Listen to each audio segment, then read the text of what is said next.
I'm Chris Burns, and welcome to The Network, where we connect into a matrix of newsmakers to get to the heart of an issue. And watch out, they've got to answer in 25 seconds or less, or else. Let's take a look at that issue right now.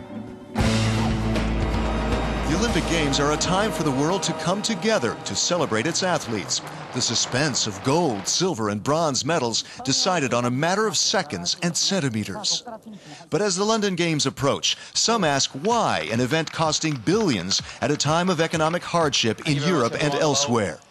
The Occupy movement aims to make its voice heard during the Games they see as an event driven by cash, greed, and corruption. The Olympics do have a history of corruption, doping, and cost overruns. How to fight that image? How different will London be? On corruption, winning cities have used bribery to sway Olympic Committee members to vote for them. Doping has been an eternal problem that Olympic organizers have had trouble staying one step ahead of. And already the London Games price tag is double the original estimate, an image challenge for the UK government that has been slashing its own budget. Now, wired into this edition of The Network is, from London, Ali Sheikholeslami, Euronews London correspondent. Also in London, Kerry-Anne Mendoza, OurOlympics spokesperson and founder. They're linked to the Occupy movement. And here at the European Parliament in Brussels is Dennis Abbott, who's the spokesman responsible for education and sport at the European Commission. Welcome to all of you. Let's start with a question for all of you, starting with Kerry-Anne. The Olympics are usually a financial black hole, leaving white elephant buildings nobody wants. It's costing billions. Why do we continue with this? Let me guess what you think. Go ahead. Well, we see the Olympics in general, but the London 2012 Games in particular, as an £11 billion taxpayer-funded ad campaign for some of the worst offending corporate criminals in our world today.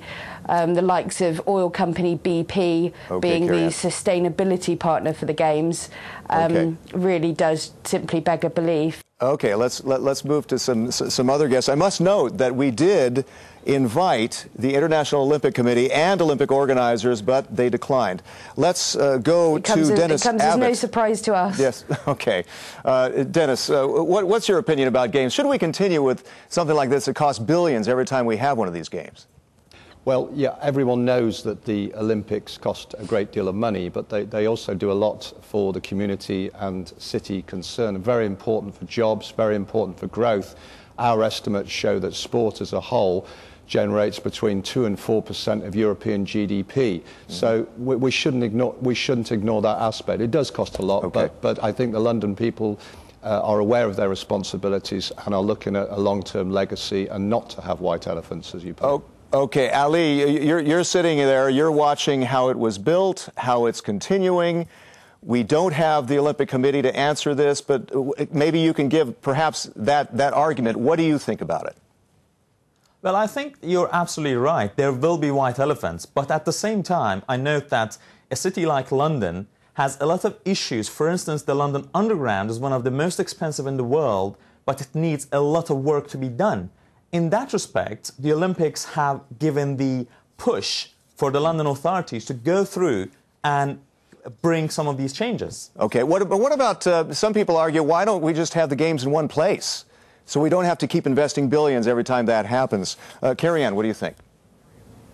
I completely agree. There's absolutely no reason why the Games needs to take place in a different country each time, other than the fact that these corporations can continue to make an absolute killing off the back of the taxpayer-funded side of it. Each time this happens, it's supposed to be corporate sponsors are going to come in and help fund, regeneration in areas. And what ends up happening, just like this Olympics, is that they give about 10% of the entire funding and they reap back most of the profits. Okay. Well, Dennis, is this just a cash machine, or do you think maybe it does make sense to have it in more than one city?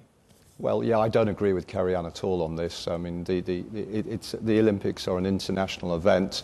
Cities take great pride in bidding to host the event, in actually hosting the event. And as Ali just mentioned, there are huge benefits for the city. And he's just mentioned in terms of London, a lot has been done to improve infrastructure, to improve transport networks. That will have a long-term benefit for the citizens of London. Ali, what do you think? And maybe should we keep these games in one place? And where should they be?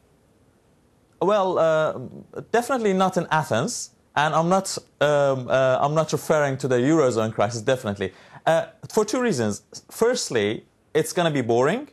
It's going to lose the diversity element of the Olympics and international games that we really like in the world. And secondly, because, as I said, cities do benefit from big sporting events in the sense of improvements, growth, and creation of jobs. I do disagree with Kerry-Anne when she says it's only the corporations who benefit from this. Corporations do benefit, but corporations also create jobs. Okay, what about picking the host city? There's been, in the past, there's been a lot of corruption in picking the host city. How much of that do you think has been cleaned up by now, Dennis? It's honestly hard to say. I mean, the European Union, though it has a mandate to promote sports across the European Union since 2009, we're not responsible for organising who hosts major sporting events like the Olympics or the Euro 2012, etc.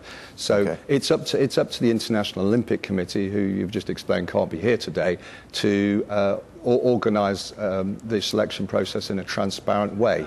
Okay, maybe let me put it to you in a different way, Kerry-Anne. If we're going to have these Olympics, maybe we should just offer them up to the highest bidder. What do you think? Yeah, I think the Olympics needs to go one way or the other. It needs to be either based on its original foundations, where it was a sporting event, highlighting, you know, the best of amateurism, essentially, or it needs to be a corporate event. What's happened is it's become a sort of weird hybrid, where actually the corporate sponsorship is in percentage terms incredibly low. The taxpayer foots a massive proportion of the bill. Let me ask Ali, do you think the games are too commercialized?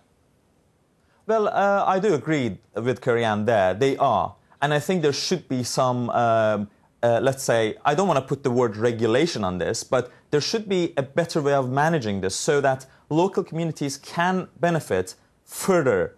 Now they are, I think, to a certain extent, but not enough. Okay. Let me go quickly to one last issue here that I'd like to look at is doping. You think there is enough being done to prevent doping from happening? It's very difficult to stop it completely. Dennis, what do you think? Well, as you said, it is very hard to completely stop it, but the European Union, the European Commission are working very hard with operators, particularly, for instance, in fitness clubs, which is where where doping starts in many cases amongst the professional athletes. We're working with fitness clubs to provide education on why doping's not a good idea, and to educate, in particular, young people about this. So that's, you know, an important thing that we're trying to do in that area. Okay, Ali, let me go quickly to you. Do you think that athletes should be banned for their careers from the Olympics? Because that ban has been lifted for a number of athletes here in Britain. Absolutely not. I think doping issue should not be really looked at as a criminal issue. It's a cultural issue, and many of athletes, they just do not recognize the fact that the spirit of these games is athleticism, and it is a fair competition. So I think what we need to do, we need to work on the culture of the culture that creates doping as an issue, rather than looking at it as a criminal act. Okay, Kerry-Anne, last word on the doping issue. What do you think should be done about that? Is enough being done to fight doping? Well, I think to some degree it's a moot point, because as the corporations that have gained sponsorship for this game show, the culture that Ali refers to, that we're actually embedding in this country and across the world right now, is win whatever it takes.